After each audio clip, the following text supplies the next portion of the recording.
Hi అండి, అందరూ ఎలా ఉన్నారు? బాగున్నారనే బాగున్నానండి. ఫస్ట్ అయితే నెయ్యి వేసుకుంటాను, ఇది మీకు కామన్. చూసారు కదా, ఇవాళ నేను చామదుంపలు వేపుడు చేశాను. చక్కగా వెల్లుల్లిపాయలు ఎక్కువ వేసుకుని చేసుకున్నాను. చాలా బాగుంటుంది, చాలా అంటే చాలా బాగుంటుందండి. పిల్లలు పెద్దలు అందరూ ఇష్టపడతారు. చక్కగా పచ్చిమిరపకాయలు ఎక్కువ వేసుకుని వెల్లుల్లిపాయలు ఎక్కువ వేసుకుని చేసుకుంటే మాత్రం మంచిగా కారం, ఉప్పు, అలాగే సాంబార్ పొడి, సాంబార్ పొడి ఉంటే సాంబార్ పొడి, లేదా జీలకర్ర ధనియాల పొడి ఇవన్నీ వేసుకుని చేసుకుంటే మాత్రం సూపర్ టేస్టీగా ఉంటుందండి. అస్సలు మ్యాషప్గా రాదండి, మెత్తగా అయిపోవు.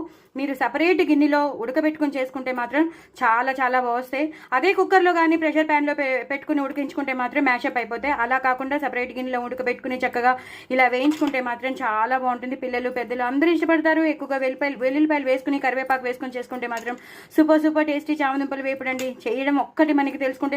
అందుకే దీని రెసిపీ నేను మీకు షేర్ చేస్తున్నాను కాబట్టి కంపల్సరీ మీరు చూడండి, చేసుకోండి, ఎంజాయ్ చేయండి. పిల్లలు పెద్దలు అందరూ ఇష్టపడతారు. డూ ట్రై ఇట్ అండి. చాలా చాలా టేస్టీగా ఉండే చామదుంపల వేపుడు.